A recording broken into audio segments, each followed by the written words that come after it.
أما بعد فإن خير الحديث كتاب الله وخير الهدي هدي محمد صلى الله عليه وعلى آله وسلم وشر الأمور محدثاتها فإن كل محدثة بدعة وكل بدعة ضلالة وكل ضلالة في النار. Ikhwani fi din, a'azakumullah, kaum muslimin, kaum muslimat yang saya hormati, kita akan membahas sedikit perkara yang sangat penting, yaitu tentang jalan yang selamat menuju jannah. Yang tentunya kehidupan kita di dunia ini sementara, maka cita-cita seorang muslim mukmin adalah kalau dia bisa mendapatkan dari Allah Subhanahu wa taala keridhaannya dan jannah. Kita tidak hidup di dunia untuk selama-lamanya. Kita hidup di dunia sementara. Sehingga dalam Al-Quran disebutkan tentang dunia itu kadang-kadang dengan sebutan fata morgana. Kadang-kadang disebutkan dengan mata'un qalil, kenikmatan yang sesaat. Kadang-kadang pula dijuluki dengan sekian macam julukan yang menunjukkan kalau itu sementara. Seperti tumbuh-tumbuhan yang semakin besar, kemudian menguning, kemudian hancur. Itu dunia. Maka gambaran-gambaran tersebut menunjukkan agar kita paham tujuan kita yang paling tinggi. Harapan kita yang paling tinggi adalah bagaimana kita mendapatkan kebahagiaan yang kekal di akhirat. Kebahagiaan yang kekal di dalam jannah, di dalam keridhaan Allah Subhanahu wa taala. Maka dari situlah saya ingin mengulas sedikit tentang jalan selamat menuju jannah.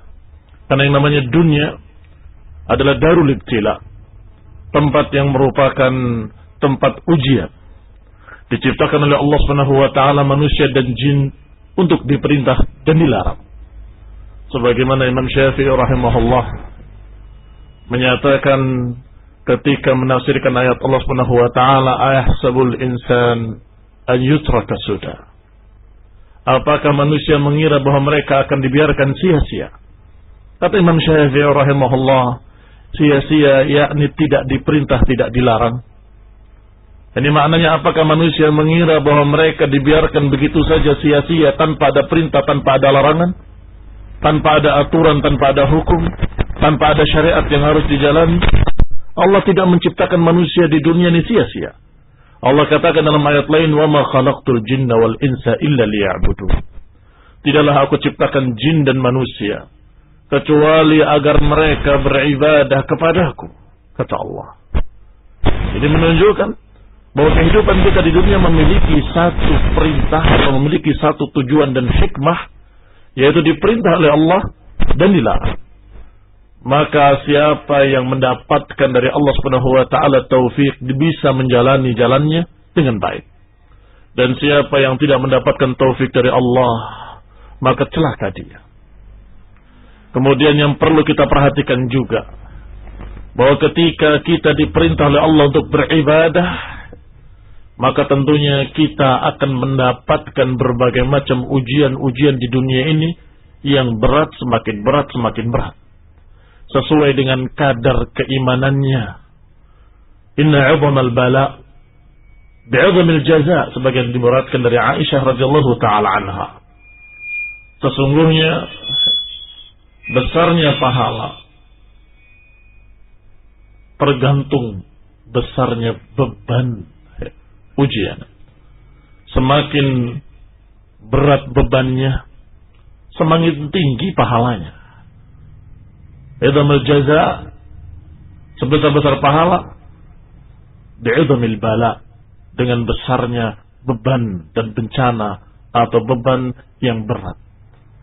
Maka kaum muslimin, kaum muslimat yang saya hormati, kita berjalan di dunia ini dalam keadaan menghadapi berbagai macam gangguan dan rintangan. yaitu gangguan-gangguan dari makhluk yang sengaja Allah ciptakan dengan hikmahnya, dengan takdirnya kalau Allah menghendaki sesuatu, yaitu iblis, syaitan. Allah ciptakan karena Allah memiliki hikmah. Allah ingin untuk menguji manusia ini bagaimana keadaan mereka, sehingga yang namanya hidup di dunia menjalani jalan surga, jalan jannah, tentunya akan menghadapi yang namanya syaitan dan anak buahnya. Allah katakan dalam salah satu ayat dalam surat Al-Ankabut di awal surat, Alif Lam Mim, ahasiban nasu an yusraku an yaqulu amanna wa hum la yuftanun. Kata Allah, apakah manusia mengira bahwa mereka akan dibiarkan mengatakan kami beriman, kami beriman, wa hum la yuftanun, dan mereka tidak diuji? Maknanya siapa yang menyatakan amantu billah, aku beriman kepada Allah, maka dia pasti diuji. Kata Allah Subhanahu wa taala, "Wa laqad fatanna alladziina min qablihim fala ya'lamanna Allahu alladziina shadaqu wa la ya'lamanna al-kadzibin." Dan sungguh kami telah uji, kata Allah, orang-orang terdahulu, dan kami pasti tahu siapa yang sadaku dan siapa yang kadzibin, siapa yang jujur dan siapa yang dusta. Siapa yang jujur mengatakan aku beriman dan siapa yang dusta mengatakan aku beriman. Ikhwan fillah azakumullah, kalau Allah Maha tahu, tetapi Allah akan membuktikan di hadapan kalian semuanya siapa yang mukmin hakikatul iman dan siapa yang mukmin yang ternyata dusta. Allah akan buktikan. Maka kita akan lihat di awal pertama dakwah, sekian banyak orang menyatakan amanna, amanna, kami beriman, kami beriman. Tetapi dalam perjalanan hidupnya, dalam perjalanan dia menjalani syariat Allah, dapat ujian yang berat, agak berat, lebih berat, dan seterusnya. Maka berguguranlah mereka-mereka yang ternyata kalimat amanna yang terucap dari mulutnya adalah dusta, yang ternyata hanya di mulutnya tanpa diyakini di hatinya. Berguguran. Ketika diperintahkan hijrah ke Madinah, mulai ada yang ragu. Kemudian mereka dalam keadaan tidak ikut hijrah. Fima kuntum. Ketika terjadi peperangan, mereka di pihak musyrikin. Fima kuntum, kenapa kalian ada di sana? Dikatakan kami orang-orang lemah. Maka dijawab, ardullahi wasi'ah, bukankah bumi Allah itu luas? Kenapa tidak hijrah? Setelah hijrah masih ada ujian yang berikutnya, yaitu jihad fisabilillah. Dan ujian-ujian, berbagai macam ujian, bahkan termasuk ujian adalah berita-berita dalam Quran dan Sunnah yang kadang akal kita belum bisa mencapainya. Itu juga ujian. Maka kaum muslimin, kaum muslimat yang saya hormati, berarti tidak gampang jalan menuju jannah. Huffatil jannatu bil makarih, diliputi surga itu dengan berbagai macam yang tidak disukai hawa nafsu. Surga itu dilingkupi dengan perkara-perkara yang tidak disukai oleh hawa nafsu. Tetapi neraka huffat bisyahawat, dilingkupi dengan syahwat-syahwat yang disukai oleh hawa nafsu manusia, yang kelihatan enak, nikmat, hura-hura, happy, dan seterusnya. Ternyata itu jalan menuju nar. Adapun jalan menuju jannah berat, sulit, berat, atau dikatakan mendaki. Falaqtahamal aqabah. Falaqtahamal aqabah, yakni sulit, seperti orang yang mendaki. Jalan menuju jannah bukan bukit yang berbunga. Jalan menuju jannah bukan jalan tol yang mulus. Tetapi kita akan menghadapi makhluk yang bernama iblis dan anak buahnya. وَكَذَلِكَ جَعَلْنَا لِكُلِّ نَبِيٍّ عَدُوًّا شَيَاطِينَ الْإِنسِ وَالْجِنِّ يُوحِي بَعْضُهُمْ إِلَى بَعْضٍ زُخْرُفَ الْقَوْلِ غُرُورًا. Kata Allah, demikian kami jadikan bagi setiap nabi musuh-musuhnya. Dari kalangan manusia dan jin. Dari kalangan jin dan manusia. Yuhi ba'duhum ila ba'din zukhrufal qawli ghurura. Mereka saling membisikkan. Bisikan-bisikan yang merupakan atau yang berupa Ucapan yang indah tapi menipu. Ucapan yang indah tapi menyesatkan. Zukhrufal qawli ghurura.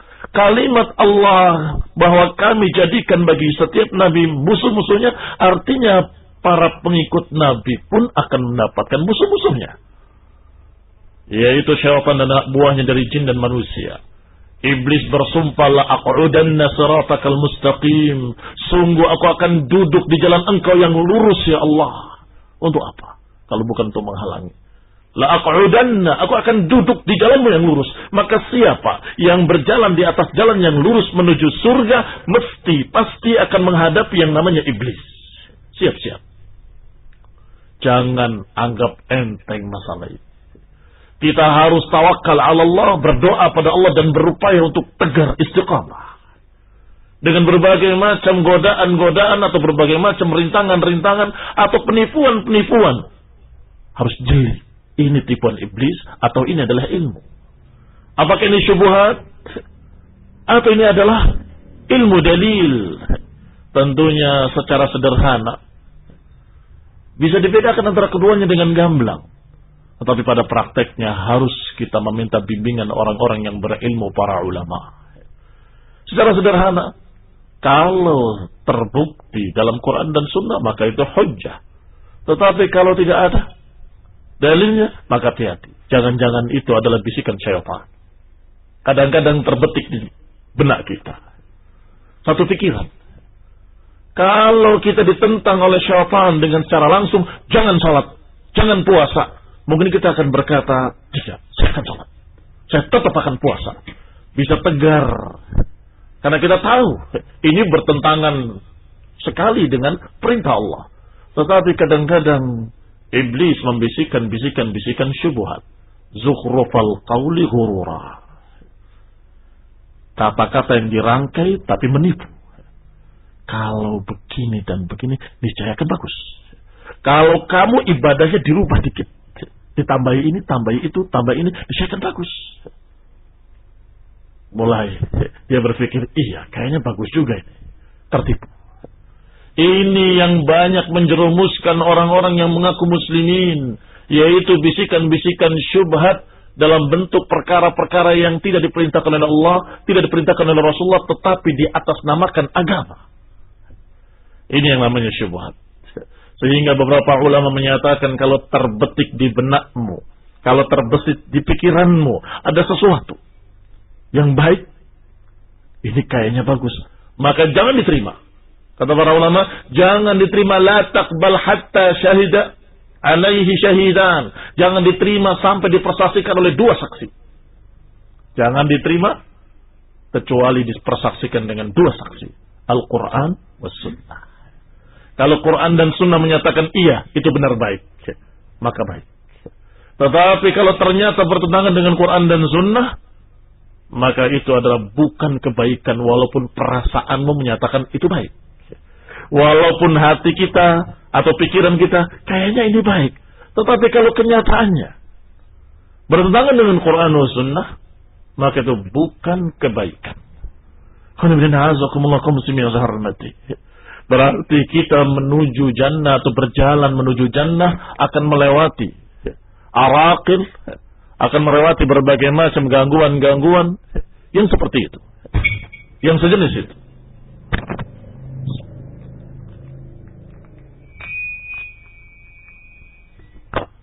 Ikhwan fillah a'azakumullah, kaum muslimin yang saya hormati, yang namanya memilah dan memilih apakah dipersaksikan oleh Quran dan Sunnah atau tidak, tentunya butuh ilmu.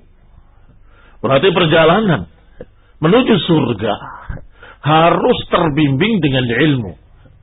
Dan ini yang dikatakan oleh Rasulullah SAW dalam riwayat yang sahih, man salaka tariqan yaltamisu fihi ilman sahhalallahu lahu tariqan ilal jannah.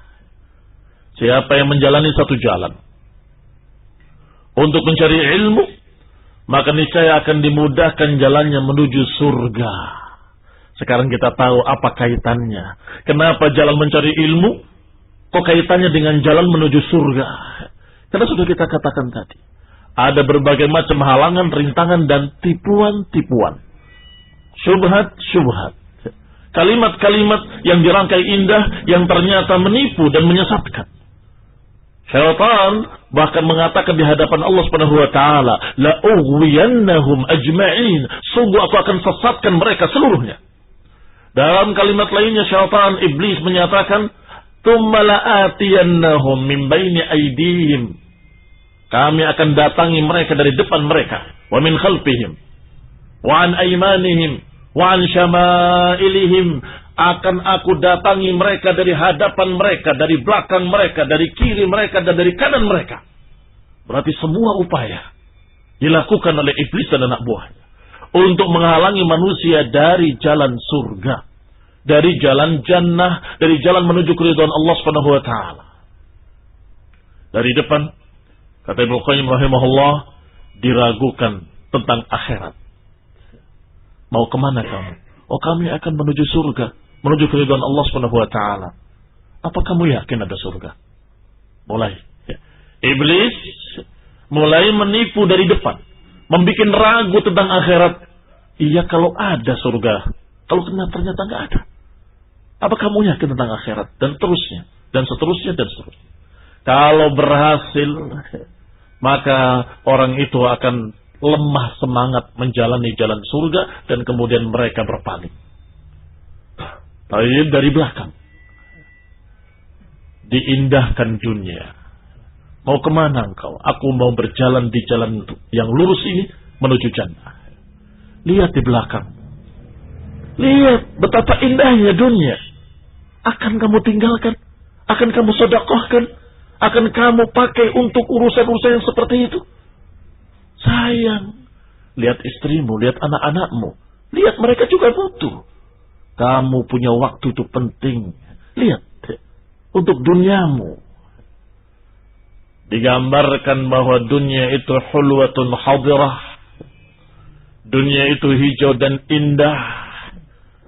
Maka kalau tergiur dengan gambaran-gambaran indah dari dunia ini, maka mulai orang tadi terseret sampai berubah pikirannya, berubah hatinya, dan tujuannya hanya dunia, dan dunia.